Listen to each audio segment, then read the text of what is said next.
Hello friends, welcome back once again. Friends, आज की class में हम लोग देखेंगे एंटीजन और एंटीबॉडी के बारे में। एंटीजन और एंटीबॉडी, सीधी सी बात समझे तो हमारे बॉडी के अंदर एक आर्मी का क्रिएशन करना है। आर्मी का क्रिएशन का मतलब है कि आपकी बॉडी एक कंट्री है और उसके अंदर किसी भी तरह से बाहर कोई भी माइक्रो ऑर्गेनिज्म अगर अटैक करता है तो उस अटैक को लेकर आपके बॉडी के अंदर जो एक्टिविटी होती है और उस एक्टिविटी का जो मेन रोल होता है वह होता है आपका एंटीबॉडी का रोल। मतलब क्या, सीधे शब्दों में कहे तो आपकी बॉडी के अंदर पाए जाने वाले प्रतिरक्षा शक्ति के बारे में आज के क्लास में देखना है। चलिए बिना लेट के हुए स्टार्ट करते हैं आज की क्लास। और आज की क्लास में देखते हैं हम लोग एंटीजन और एंटीबॉडी। एंटीजन और एंटीबॉडी, ये तो पता है कि आपके बॉडी के अंदर जब कभी भी बाहर से कोई माइक्रो ऑर्गेनिज्म अगर आएगा तो आने के बाद सीधा वो अटैक करेगा आपके सेल पर। और सेल के अंदर जाने के लिए मैंने आपको स्ट्रक्चर एक बताया था कि कभी भी प्रोटीन और उनके जो डीएनए का संरचना होती है, उन डीएनए और प्रोटीन के कॉम्बिनेशन से ज्यादातर माइक्रो ऑर्गेनिज्म एक्टिव रहते हैं। लेकिन जब हमारे सेल के अंदर प्रवेश करते हैं तो उसका जो प्रोटीन होता है वो बाहर ही रह जाता है। उसका प्रोटीन वाला जो पार्ट है वो प्रोटीन बाहर ही रह जाता है। सिर्फ उसका डीएनए वाला जो पार्ट होता है, जो सिर्फ उसके अंदर आरएनए का जो फैक्टर होता है, सिर्फ वही एंट्री करता है अंदर। अब बात ये आती है कि जब अंदर एंट्री करेगा तो सीधा डीएनए है तो सीधा आपके सेल के अंदर जाकर न्यूक्लियस को प्रभावित करेगा, केंद्र को प्रभावित करेगा। तो उस केंद्र के अंदर जाने के बाद अंदर जो आपके लिए जो लिम्फोसाइट के ए और सॉरी बी और जो टी, जो दो सेल्स काम करते हैं, उन दोनों सेल्स के अंदर कार्बोहाइड्रेट कार्बोहाइड्रेट और प्रोटीन, ये दो जो पोषक तत्व होते हैं, इन दोनों के कॉम्बिनेशन से वह पहले से एक्टिव मोड में रहता है। मैंने बताया था कि उनके अंदर दो प्रकार की सेल बनती है। एक तो बनती है आपका प्लाज्मा वाला, एक बनती है प्लाज्मा सेल, और दूसरा बन जाती है इसी में से मेमोरी सेल। क्या बनती है? मेमोरी। तो मेमोरी क्या करता है कि प्लाज्मा तो जनरली क्या करता है कि आपके बॉडी के अंदर एंटीबॉडी निर्माण किया और बाहर से माइक्रो ऑर्गेनिज्म आया और उसके साथ वो भी नष्ट हो गया। लेकिन मेमोरी जो होता है वो आपके बॉडी के अंदर स्टोर रहता है कि अगली बार जब कभी भी वो अटैक करेगा तो आपकी मेमोरी उसे क्या करेगा, पहचान लेगा कि इसके साथ में कौन सा एंटीबॉडी हमारे बॉडी का एक्टिवेट होगा, किसके साथ किसके आक्रमण से हमें कैसे बचना है, ये हमें मेमोरी सेल बताता है। लेकिन बात यहाँ पर एक और आ जाती है कि जब हमारा अटैक हमारे बॉडी के ऊपर हो गया, बाहरी रूप से किसी भी माइक्रो ऑर्गेनिज्म का अटैक हो गया, तो उस कंडीशन में कंट्रोल करने के लिए हमारे बॉडी के अंदर स्ट्रक्चर जो आपका प्लाज्मा या कार्बोहाइड्रेट या प्रोटीन, इन सभी के मिलने से जो स्ट्रक्चर बनते हैं एंटीजन का, वह बनता कैसे, उनके संरचना के बारे में। तो पहले संरचना जान लेते हैं, क्योंकि जिस तरह से आपकी संरचना बनेगी उतना ही बेहतर तरीके से आप रोक सकते हैं। तो पहले देखना है कि संरचना कितना अच्छा बना सकते हैं हम, कि कितना बेहतर तरीके से हम जाल बुनेंगे कि अंदर वो माइक्रो ऑर्गेनिज्म प्रवेश न कर सके। चलिए देखते हैं इनके स्ट्रक्चर को कि ये कैसे बनता है। दरअसल क्या होता है कि जो एंटीबॉडी हमारा बनता है, उस एंटीबॉडी की एंटीजन की जो संरचना है उसको हमें देखना है। संरचना क्लियर। इसके अंदर क्या होता है कि दो प्रकार के एमिनो अम्ल पाए जाते हैं, ठीक है। एक तो होते हैं भारी एमिनो अम्ल, भारी एमिनो अम्ल की सीरीज। अब सोच रहा हूं कि भारी का मतलब क्या। भारी का मतलब सीधे शब्दों में कहें तो भारी का मतलब यहाँ पे नंबर्स ऑफ एमिनो अम्ल है। मतलब एमिनो एसिड्स के जितना ज्यादा जनसंख्या रहेगा वो भारी एमिनो अम्ल कहलाएगा। जैसे भारी वाले एमिनो अम्ल में 440 एमिनो अम्ल लगभग पाए जाते हैं। लेकिन अगर वही हल्का एमिनो अम्ल देखिएगा, पहला तो भारी होगा, दूसरा क्या होगा, हल्का एमिनो अम्ल होगा। हल्का एमिनो अम्ल की सीरीज होगा, एमिनो एसिड की सीरीज होगा। जिनके अंदर एमिनो एसिड की संख्या कितनी होगी 221, इट मींस 221 एमिनो की टोटल संख्या कितनी होगी 221 होगी। ठीक है, अब देखिए इनके अंदर 221 एमिनो, इनके अंदर 440। अब क्या करते हैं कि यहाँ पे जो भारी एमिनो अम्ल है और हल्का एमिनो अम्ल है वो कार्बोहाइड्रेट के साथ मिलकर एक चेन बनाते हैं। ठीक है, भारी और हल्का दोनों मिलते हैं एक साथ में, और यहाँ पे मेन रोल करता है किसका, कौन करता है, कार्बोहाइड्रेट, जो इन दोनों को बांधने में मदद करेगा, कार्बोहाइड्रेट। और ये बांध कर क्या करेगा, इसको डाइसल्फाइड में परिणत कर देगा, इसमें करेगा डाइसल्फाइड, इसे किसमें बना देगा, डाइसल्फाइड, यानी कि डबल एच के बॉन्ड में यह बना देगा, इस फॉर्म में स्ट्रक्चर बना देगा।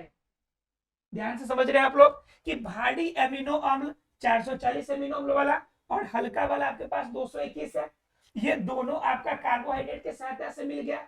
इन दोनों के बीच में जोड़ने के लिए पेप्टाइड बॉन्ड है। मैंने आपको प्रोटीन के स्ट्रक्चर में समझाया था आपको कि प्रोटीन है तो एमिनो अम्ल को पेप्टाइड बॉन्ड से जुड़ा हुआ होगा, और पेप्टाइड बॉन्ड में मैंने बताया था कि इनके अंदर कार्बोक्सिलिक एसिड जो होता है इसका स्ट्रक्चर इसके अंदर पाया जाता है। तो क्या होगा कि भारी अमीनो अम्ल और आपका हल्का अमीनो अम्ल दोनों तो पेप्टाइड बॉन्ड से पहले से जुड़े हैं, और पेप्टाइड बॉन्ड को और मजबूती देने के लिए क्या गया, कार्बोहाइड्रेट, और जिनके वजह से ये दोनों डाइसल्फाइड के फॉर्म में जुड़ जाते हैं। किसके फॉर्म में जुड़ जाते हैं, डाइसल्फाइड के फॉर्म में जुड़ जाते हैं। अब क्या होता है कि इसके अंदर जो भारी अमीनो अम्ल है और हल्का अमीनो अम्ल, इनमें से कुछ एमिनो अम्ल ऐसे होते हैं जो कॉमन होते हैं, क्योंकि दोनों का स्ट्रक्चर लगभग एक जैसा होता है। तो दोनों के स्ट्रक्चर एक जैसे कितने होते हैं, तो इनमें से देखिएगा दोनों अगर एक साथ मिला दीजिएगा तो दोनों में से लगभग 314 ऐसे अमीनो अम्ल होते हैं, 314 अमीनो अम्ल ऐसे होते हैं जो कॉमन स्ट्रक्चर के होते हैं, यानी जिनकी स्ट्रक्चर बिल्कुल एक समान होती है। ठीक है, तो इससे हम लोग कहते हैं स्थिर भाग। क्या कहते हैं, स्थिर भाग। ध्यान से समझिए, टोटल हमारे पास कितने थे 440, आप प्लस में 221, क्लियर। इसमें से 314 हमारा क्या हो गया कि 314 हमारे स्थिर वाले हो गए, ये स्थिर भाग कहलाता है। जो क्या करेगा, जिनके अंदर एक समान स्ट्रक्चर होगा उसे स्थिर भाग कहेंगे। अब 314 अगर निकल गया तो जितना बच जाएंगे उसे परिवर्तनशील कहेंगे, उसे परिवर्तनशील भाग कहेंगे, परिवर्तनशील। क्लियर है आप लोग को, अर्थात एंटीजन के स्ट्रक्चर की बात करें तो भारी और हल्का एमिनो अम्ल से बनेगा, इनको जोड़ने के लिए कार्बोहाइड्रेट, आपका पेप्टाइड बॉन्ड और साथ में डाइसल्फाइड का बॉन्ड बनेगा। उसके बाद क्या होगा कि भारी और हल्का के अंदर आपके दो तरह के एमिनो अम्ल पाए जाते हैं, एक तो स्थिर वाला जिनके अंदर स्ट्रक्चर बिल्कुल एक जैसा होगा, बिल्कुल एक समान होगा, उसे हम क्या कहेंगे, स्थिर भाग। और दूसरा एक और पार्ट होता है जो क्या हो गए, जो कि अपना अपना स्ट्रक्चर बिल्कुल इंडिविजुअल लेते हैं। सीधे शब्दों में कहे, हर एक स्पेसिफिक जो बाहरी आक्रमण करने वाले जो सूक्ष्मजीव होते हैं, प्रत्येक विशेष प्रकार के सूक्ष्मजीव के लिए जो एंजाइम्स होते हैं वह एंजाइम्स भी इंडिविजुअली क्या होते हैं, अलग अलग प्रकार के पाए जाते हैं। क्लियर है सबको, मतलब क्या कि स्थिर भाग में और आपका परिवर्तनशील दो हिस्सों में आपके एमिनो एसिड बटे हुए रहते हैं, और इनके मिलने से क्या बनेगा संरचना, वो बनेगा एंटीजन या एंटीबॉडी का स्ट्रक्चर बनेगा। क्लियर है। अब क्या होता है कि क्या जो एंटीबॉडी बन के तैयार हो गया, मतलब स्ट्रक्चर ये बन गया, अब ये जो यौगिक बनेंगे यही एंटीबॉडी बनेगा हमारा, ये हल्का और भारी वाले एमिनो अम्ल का ही। ठीक है, अब क्या हो गया कि यह जो बनेगा यह कुल 5 तरह के बॉन्ड बनाएंगे। कितने बॉन्ड बनाएंगे, 5 प्रकार के, या क्या करेंगे, 5 प्रकार के एंटीबॉडी बनाएंगे। ठीक है, क्योंकि शरीर के अलग अलग हिस्सों में पाए जाएंगे, क्योंकि शरीर के हर हिस्से में आपको सुरक्षा की आवश्यकता है। जिस तरह से एक देश के अंदर हर कोने में हमें सुरक्षा चाहिए, वैसे ही बॉडी भी, हमारे बॉडी के ईच एंड एवरी पार्ट में हमें सुरक्षा की नीड होती है। तो उस कंडीशन में हर पार्ट में हमें एंटीबॉडी चाहिए। तो हर पार्ट की एंटीबॉडी का क्वालिटी अलग अलग होता है, ठीक है, जिसके कुल मिलाकर 5 प्रकार के एंटीबॉडी में बांटा गया। कितने टाइप में बांटा गया? 5 टाइप्स में एंटीबॉडी पूरे 5 तरह के बांटे गए। 5 में से कौन कौन? पहला तो ई जी। अब बताओ कितना आसान है याद रखना ई जी, याद करना भी आसान है और नाम भी इसका ई है और जी है। ये दोनों कहाँ पाए जाएंगे? तो सीरम में पाए जाते हैं। ये कहाँ पाए जाते हैं? सीरम में। आपके बॉडी के अंदर मैंने बताया था कि बॉडी के अंदर लगभग 55% पार्ट जो होते हैं वो प्लाज्मा होते हैं और 45% पार्ट जो होते हैं रक्त कणिका होते हैं। तो जो प्लाज्मा वाला पार्ट है तो लिक्विड होता है, लेकिन जो रक्त कणिका के साथ जो मिलकर पार्ट बनते हैं उसे हम लोग कहते हैं सीरम। तो सीरम में आपको ई वाला एंटीबॉडी, जी वाला एंटीबॉडी, 2 प्रकार के एंटीबॉडी हो गए। उसके बाद है आपका एम ए डी, 3 और होते हैं, एक का नाम है एम, एक का नाम है ए और एक का डी, ठीक है। इजी मेड, ठीक है, या इसको और अच्छा से याद रख सकते हैं, इजी डैम याद कर लीजिए। इजी डैम, डैमिस बांध, बिल्कुल आसान सा बांध, सबको याद रहेगा, याद रहेगा। देखिए एम में क्या होता है कि एम जो पाया जाएगा वो ब्लड के अंदर पाया जाता है। कहाँ पाया जाता है? ब्लड में पाया जाता है, इजी सीरम में। और एम कहाँ मिलेगा? ब्लड में। उसके बाद अगर ए की बात कीजिएगा तो यह लार में पाया जाएगा, जो लार्नस होते हैं उनके अंदर पाया जाएगा आपका कौन? ए वाला। और जो डी वाले की अगर बात कीजिएगा तो ये लिम्फोसाइट के ऊपर मिलेगा हमें, लिम्फोसाइट के ऊपर। क्लियर? मतलब एंटीबॉडी जो बनेंगे वो कुल कितने प्रकार के बनेंगे? 5 प्रकार के एंटीबॉडी बनेंगे। उसे याद रखने का तरीका है इजी डैम, इजी डैम, आसानी से याद रहेगा सबको। तो इजी डैम, डैम का मतलब होता है बांध, और आपके बॉडी के अंदर जो बांध बनेगा उसका, उस बांध का नाम है इजी डैम। क्या नाम है? Easy dam. ई कहाँ रहेगा? ई और जी सीरम में, और डी कहाँ रहेगा? लिम्फोसाइट के ऊपर, ए रहेगा लार ग्रंथि में, और आपका एम जो रहेगा वो ब्लड के अंदर मूव करता रहेगा कि जहां से भी एंट्री करे कोई भी बच के ना जाने चाहिए, ठीक है। तो इस प्रकार के आपके 5 प्रकार के क्या हो गए? एंटीबॉडी हो जाते हैं। अब बात ये होती है कि एंटीबॉडी बन तो गया, लेकिन इसका यूज हम कैसे करते हैं? बॉडी के अंदर यूज इसका कैसे होता है? तो देखिए ये काम कैसे करेगा, तो काम कैसे करेगा? हमारा एंटीबॉडी बन गया, ये 5 प्रकार के हमारे एंटीबॉडी टोटल हो गए, ठीक है। अब क्या होता है कि एंटीबॉडी के अंदर मैंने बताया अभी कि 2 प्रकार के होंगे, प्लाज्मा वाला, एक मेमोरी वाला। तो क्या होता है जब प्राथमिक रूप से, जब पहली बार जब संक्रमण आपके बॉडी के अंदर होगा तो प्लाज्मा उसके साथ घुल जाएगा, और घुलने के बाद इसकी अस्तित्व समाप्त हो जाएगी, और आपके बॉडी के अंदर सिर्फ बचेगा कौन? तो मेमोरी एंटीबॉडी जो होता है वो अगली बार, अगले प्रतिक्रिया के लिए आपको आगाह करके रखती है, अगली प्रक्रिया के लिए, अगली समस्याओं में आपको इंफॉर्मेशन देने के लिए मेमोरी जो एंटीबॉडी है वह बच जाती है। ऐसा क्लियर हो गया होगा आप लोग को? एंटीबॉडी और एंटीजन क्लियर है? तो इस रूप में ये कार्य करती है, लेकिन इसका मेन रोल क्या होता है? इसका मेन रोल तो सबको पता है कि एंटीबॉडी हमारे बॉडी के अंदर क्या करता है। तो बॉडी के अंदर करने का काम इसका मेन क्या होता है कि बाहरी रूप से जितने भी सूक्ष्मजीव, भले वो बैक्टीरिया हो, वायरस हो, प्रोटोजोआ हो, या कोई भी माइक्रो ऑर्गेनिज्म जो आपके बॉडी के लिए इम्प्रॉपर है, उपयुक्त नहीं है, उन सभी को मारने का रोल किसका होता है? एंटीबॉडी का। क्लियर है? तो जितने भी बाहरी रूप से आपके पास बैक्टीरिया है, जितने भी बैक्टीरिया है, राइट, बैक्टीरिया के अलावा जितने भी वायरस के अटैक हो रहे हैं आपकी बॉडी के ऊपर, जितने भी वायरस अटैक कर रहे हैं, ठीक है, ये सभी को क्या करता है कि निष्क्रिय कर देता है, सभी को मार देता है।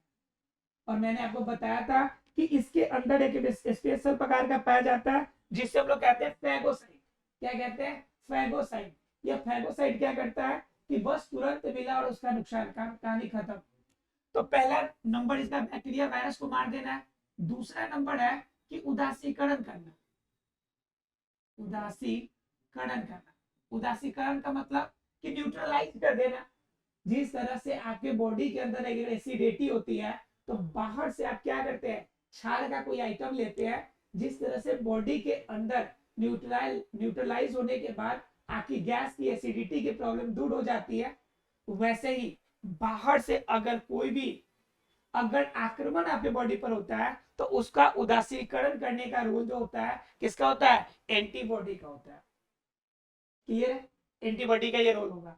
उसके बाद क्या, तीसरा अगर बात कीजिएगा कि उदासीकरण तो कर दिए है, तीसरा और क्या काम करता है, तो ये काम करता है तीसरा जो है आपका क्या करता है कि एंटीजन का संयुक्त रूप से आगे आगे बढ़ाता है काम।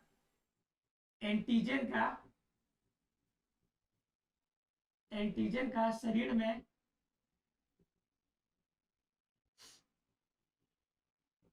ट्रांसप्लांटेशन करता है।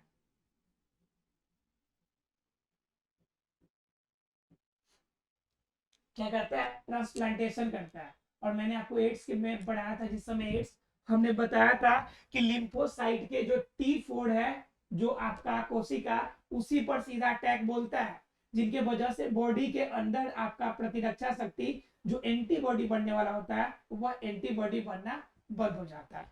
ठीक है, तो ये क्लियर हो गया ये कार्य और इनके ये स्ट्रक्चर, ये कितने टाइप्स के होते हैं, 5 टाइप्स के एंटीबॉडी, ये सब कुछ क्लियर हो गया होगा आपको। क्लियर है, अगर ये क्लियर है तब हम लोग जानेंगे एक और टाइप्स कि जिनके बारे में हम लोग, जिसकी वजह से हम लोग रोगों से बच पाते हैं, रोगों से हमें सुरक्षा मिलती है, उनके बारे में जानेंगे। अर्थात सीधे शब्दों में कहें तो हम जानेंगे टीकाकरण के बारे में और टीका के खोज के बारे में कि वैक्सीन कैसे बना और वैक्सीन की जरूरत हमें कैसे होती है और क्यों होती है। क्लियर है, ये सभी को क्लियर है आप लोग को। चलिए स्टार्ट करते हैं हम लोग वैक्सीन के टॉपिक कि वैक्सीन कैसे होता है और कैसे यह काम करता है आपके बॉडी के अंदर। देखिए वैक्सीनेशन या टीकाकरण, बात कर रहे हैं हम लोग वैक्सीनेशन की, या फिर सीधे शब्दों में गए टीकाकरण की, टीका लगाना। जो आप लोग देखे होंगे अधिकांशतः बच्चों को जो सुबह मतलब कि जब जन्म लेता है, जब टीका लगाया जाता है, तो जब टीका लगाने की जो क्रिया है उसी को हम लोग बोलते हैं टीकाकरण या वैक्सीनेशन। वास्तव में देखा जाए तो टीकाकरण की अगर खोज की अगर बात कीजिएगा तो टीकाकरण की सबसे पहली बार खोज जो हुई थी वह किया गया था एक अंग्रेज वैज्ञानिक थे, एक अंग्रेज वैज्ञानिक थे और उसका नाम था एडवर्ड जेनर। एक अंग्रेज वैज्ञानिक थे और उनका नाम था एडवर्ड जेनर। और एडवर्ड जेनर ने सबसे पहली बार एक बीमारी, एक काउ पॉक्स को एक गाय के ऊपर परीक्षण किया। देखा कि एक गाय में क्या हो रही है कि बार बार घाव हो जा रहा है, घाव जैसा यह स्ट्रक्चर लगातार उसके पूरे बॉडी में होता जा रहा है और यह पैक्स की तरह एक छोटे से धब्बे की तरह दिख रहा था। तो इसलिए इनका नाम इन्होंने काउपॉक्स रखा कि भाई ये बार बार क्यों हो जा रहा है, और जितने भी जानवर थे सभी परेशान थे इनसे, ये काउपॉक्स से। एडवर्ड जेनर ने सोचा कि आखिर ऐसा क्यों हो रहा है भाई, बहुत ज्यादा परेशान कर रहा है। उनके संपर्क में रहने वाले जो लोग हैं वो सिर्फ प्रभावित नहीं हो रहे हैं, आसपास के सभी लोग प्रभावित हो जा रहे हैं। लेकिन एक लड़का जो उसी गाय की सेवा करता है, इस लड़के को यह प्रॉब्लम नहीं हो रही है। ये आपका काउपॉक्स की जो प्रॉब्लम है, जो चेचक है, यह इस लड़के को क्यों नहीं हो रहा है, बॉडी के सभी पार्ट से सभी को हो रहा है, गाय को हो रहा है प्रॉपर तरीके से, सबको परेशान कर रहा है। लेकिन आखिर इस लड़के को क्यों नहीं हो रहा, ऐसा क्या बात है। लोगों ने और एडवर्ड जेनर ने भी बहुत इसका परीक्षण किया, जानने की कोशिश किया कि आखिर ऐसा क्या पॉसिबिलिटी है, ऐसा क्या रीजन है कि आपका क्या होता है कि गाय के अंदर जो यह रोग है यह बाकी सब किसी को होता है, लेकिन गाय की सेवा करने वाले एक छोटे लड़के को यह रोग नहीं होता। एडवर्ड जेनर ने बहुत दिनों तक परीक्षण किया, कहा कि हो सकता है कि इस लड़के में यह प्रॉब्लम हो कि इसे नहीं होने वाला। हम एक काम करते हैं कि एक गाय को रोग होगा और इसको क्या करेंगे, किसी और लड़के से इसके पास रहने को बोलेंगे और इसकी सेवा करने को कहेंगे। आगे भी देखा गया, आगे क्या देखा जा रहा है कि गाय के पास रहने वाला जो अगला लड़का था उससे भी कुछ भी नहीं हुआ। फिर ऐसे ही 2-4 पे इन्होंने परीक्षण किया, तब इन्होंने कहा कि भाई कुछ ना कुछ तो मामला है, कुछ ना कुछ तो मामला है कि गाय के पास रहने वाले को आखिर गाय से सटे हुई जो बीमारी है वो हो क्यों नहीं रही है। इसने क्या किया कि जो गाय थी, गाय का जो घाव था, उस घाव के अंदर जो द्रव वाला पार्ट होता है जिसे हम लोग कहते हैं मवाद, या आम शब्दों में पीप भी कहते हैं या मवाद कहते हैं। क्या कहते हैं? मवाद। इस मवाद को एक इंजेक्शन में लिया, और इस इंजेक्शन के अंदर कुछ अलग से द्रव पदार्थ मिला दिए, और इन द्रव और इनको मिलाकर इंजेक्शन में मवाद को जो था किसी अन्य व्यक्ति को, एक इंसान को दिया गया, एक आदमी को दिया गया। देने के बाद देखा गया कि ये जो गाय के अंदर आपकी जो बीमारी है, जिनके वजह से सभी कोई परेशान थे, इस इंसान को भी नहीं हुआ, जो गाय के पास था इनको भी नहीं हुआ, जो पहले लड़का गाय के पास रहता था इनको भी नहीं हुआ। अब इन्होंने सोचा कि ऐसा क्या बात है, जब एक दो जगह इन्होंने इंजेक्शन के माध्यम से ये वाला दवा दिया, मवाद को मिक्स करके दिया, तो देने से देखा इन्होंने कि भाई किसी को नहीं हो रहा रोग, ये रोग की दवा तो मिल गई। बड़ी खुश हुए एडवर्ड जेनर कि भाई हमने तो एकदम कमाल कर दिया, बीमारी से बीमारी को छुड़ाने की एक दवा निकाल दी हमने। एडवर्ड जेनर क्या, पूरी दुनिया खुश होगी। पूरी दुनिया ने इस बारे में एकदम बड़ी धूमधाम से इनका स्वागत किया। हालांकि एडवर्ड जेनर जो थे वह ज्यादा इसके बारे में श्योर नहीं थे।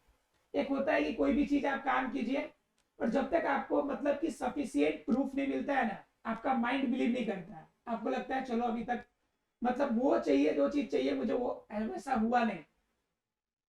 एडवर्ड जेनर ने प्रयोग करके चले गए। उसके पीछे एक और वैज्ञानिक आ गया, उनका नाम था लुई पास्चर। उनका क्या नाम था जी? Pasteur, Louis Pasteur. ये इंग्लैंड के नहीं बल्कि फ्रांस के थे। कहां के थे? फ्रांस के। इन्होंने प्रयोग करके देखा, कहा भाई ये जो एडवर्ड जेनर ने जो प्रयोग किया है ये सही है या गलत है, या सिर्फ अफवाह फैला रहा है, मैं भी चेक करूंगा। पास्टर ने चेक करना शुरू कर दिया। पास्टर ने पता लगाया, और पास्टर ने पता लगाते लगाते यह देखा कि जिस भी रोगाणु की वजह से जिसके अंदर कोई रोग होती है, अगर उसका थोड़ा सा अंश पहले अगर बॉडी के अंदर डाल दिया जाए तो उनसे कनेक्टेड होके प्रोटीन अपने साथ उसे मिलाकर एक बॉडी के अंदर स्पेशल एंटीबॉडी बनाएगा, जो बाहर से आने वाले अन्य उसी प्रकार के रोगाणुओं को नष्ट करने में सफल होगा। बात समझ में आ रही है आपको? मतलब इन्होंने कहा कि मान लीजिए कि आपको इस मवाद से, इस काउपॉक्स से प्रॉब्लम है, तो क्या कीजिए कि इसी के कुछ रोगाणु को निकालिए, और इस रोगाणु को आपको क्या करना है कि अपने बॉडी के ऊपर देना है। बॉडी में जब जाएगा तो यह रोगाणु प्रोटीन के साथ मिलकर एक अलग प्रकार का एंटीबॉडी बनाएगा। यह दोनों मिलकर क्या बनाएगा? एंटीबॉडी बनाएगा। और यह जो एंटीबॉडी बनेगा यह बाहर से आने वाले जो नए रोगाणु होंगे, इस नए रोगाणुओं से बचने के लिए सफिशिएंट होगा। नए रोगाणु से बचने के लिए सफिशिएंट होगा, यानी नए रोगाणु से बचे रहेगा। ये कहा कि भाई ये एकदम श्योर बात है कि अगर हम क्या करें कि जिस भी रोगाणु से हमें प्रॉब्लम हो रही है उसका कुछ अंश निकाल ले, उनके साथ अन्य द्रव्य, अन्य पदार्थ हम मिला दे, और मिलाकर अगर किसी व्यक्ति को दे दे तो उस रोगों से लड़ने की क्षमता उसके अंदर आ जाती है। और इसी का नाम इन्होंने टीका के रूप में रखा, वैक्सीन के रूप में रखा। ठीक है, अर्थात कि लुईस पास्चर ने इसका नाम क्या रखा? टीका का नाम रखा। और इन्होंने सबसे पहले किसका खोज किया है? इन्होंने सबसे पहले पास्चर ने वैक्सीन का नामकरण किया, अर्थात कि टीका का नामकरण किया। ठीक है, और इनको क्या कहा कि ये क्या करेंगे, हमारे बॉडी के अंदर प्रतिरक्षा का काम करेंगे, और आपका टीका की वजह से, वो दवा अंदर जाने की वजह से जो क्रिया हमारे अंदर प्रतिक्रिया होगी उसे इन्होंने प्रतिरक्षीकरण का नाम दिया। क्लियर है? तो ये नामकरण किसने किया? ये किया लुई पास्चर ने। किसने किया? पास्चर नामकरण किया। प्रयोग सबसे पहले किसने किया था? खोज एडवर्ड जेनर ने किया था। क्लियर है सबको? उसके बाद चल के पास्चर ने बहुत सारी आपकी क्या कर ली? टीका का खोज किए। और सबसे पहला जो टीका इन्होंने खोज किया वो रेबीज का था। किसका था? रेबीज का। उसके बाद बहुत सारे टीका का खोज हुआ, जैसे डिप्थीरिया का हो गया, डिप्थीरिया का, टीबी का, टीबी का, इस तरह से बहुत सारे रोगों की आपकी दवाई निकल के आ गई। अब क्या होता है कि बच्चे जब छोटे होते हैं तो अलग अलग प्रकार की दवाओं की आपकी जो टीका है वह दी जाती है। जैसे डिप्थीरिया टीबी वगैरह से बचने के लिए बीसीजी का टीका लगाया जाता है। जब बच्चा 2 से 4 मंथ का होगा तो बीसीजी का टीका लगेगा, उसे यह रोग नहीं होगी। अर्थात इससे चेचक भी बचा जा सकता है, चेचक, डिप्थीरिया, टीबी, इस प्रकार के रोगों से बचाता है हमारा बीसीजी। इसके अलावा हेपेटाइटिस बी से बचने के लिए हेपेटाइटिस वाला आपका टीका लगता है, हेपेटाइटिस से बचने के लिए। इस प्रकार से कुछ आपके टीका है जो टीके बचपन में लगाए जाते हैं। जैसे 5 साल से कम उम्र के बच्चों के लिए पोलियो की दवाएं पिलाई जाती है। तो इस तरह से कुछ दवा है जो हमें रोगों से बचाने के लिए दिया जाता है। और ये टीकाकरण की जो श्रेय जाता है वो एडवर्ड जेनर और पास्चर को जाता है। आशा फ्रेंड्स क्लियर हो गया होगा, ये टीका क्या करेगा ये भी क्लियर हो गया, ये कैसे हमारे बॉडी के अंदर काम करता है ये भी क्लियर हो गया होगा। मिलते हैं अगले क्लास में अगले टॉपिक के साथ, तब तक के लिए thank you very much friends.